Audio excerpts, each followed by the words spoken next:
Di sebuah desa terpencil di Yaman, hiduplah seorang pemuda bernama Uwais Al-Qarni. Ia bukan seorang bangsawan, bukan pula seorang ulama besar.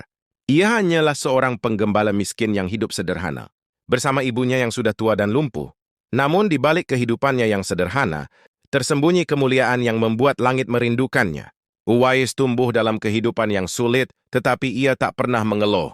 Ia merawat ibunya dengan penuh kasih sayang, memenuhi semua kebutuhannya, dan tak pernah meninggalkannya walau hanya sejenak. Baginya, ibunya adalah dunia dan akhiratnya. Suatu hari di tengah sunyinya malam, sang ibu menatap Uwais dan berkata, "Anakku, ada satu keinginan yang belum tercapai. Aku ingin sekali menunaikan haji ke Baitullah." Mendengar permintaan itu, hati Uwais bergetar. Ia tahu perjalanan ke Makkah bukanlah hal yang mudah. Ia tak punya kendaraan, tak punya banyak harta. Namun bagi Uwais, tidak ada benam yang lebih pang selain kebahagiaan ibunya. Tanpa unta atau kendaraan, Uwais membawa ibunya di atas pundaknya. Ia menempuh perjalanan ribuan kilometer melintasi padang pasir, bukit terjal, dan jalan berbatu. Setiap langkahnya adalah bukti cintanya yang tulus kepada sang ibu. Berhari-hari mereka berjalan di bawah terik matahari yang membakar. Kadang, ia harus beristirahat di bawah bayangan pohon kurma yang jarang ditemui. Namun Uwais tak pernah mengeluh.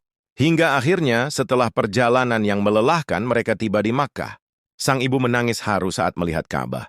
Doa-doanya terlantun penuh syukur, dan Uwais hanya tersenyum bahagia melihat ibunya mencapai impian terbesarnya. Usai menunaikan ibadah haji, sang ibu berkata, "Wahai anakku, aku bahagia. Kini mintalah sesuatu kepada Allah karena doamu pasti dikabulkan." Uwais terdiam sejenak lalu berkata, "Aku hanya ingin Allah mengampuni dosa-dosaku dan dosa ibuku." Doa yang sederhana, tetapi begitu dalam. Ia tak meminta harta, ketenaran, atau umur panjang. Ia hanya ingin pengampunan Allah. Suatu hari Rasulullah SAW berkata kepada para sahabatnya, "Akan datang kepada kalian seorang pemuda dari Yaman yang namanya Uwais. Ia berbakti kepada ibunya dan doanya mustajab. Jika kalian bertemu dengannya, mintalah doa kepadanya." Mendengar ini, para sahabat terkejut. Bagaimana mungkin ada seseorang yang begitu mulia, tetapi tidak mereka kenal? Bayangkan seorang khalifah besar dan sahabat Rasulullah SAW meminta doa kepada seorang pemuda miskin yang tak dikenal dunia. Uwais tak tertarik pada ketenaran. Setelah pertemuan itu, ia pergi menghilang, memilih hidup dalam kesunyian, jauh dari perhatian manusia. Ia wafat tanpa diketahui banyak orang. Tak ada kemegahan, tak ada pujian dari dunia. Namun namanya telah tertulis di langit, disebut-sebut oleh Rasulullah SAW, dan dirindukan oleh para malaikat.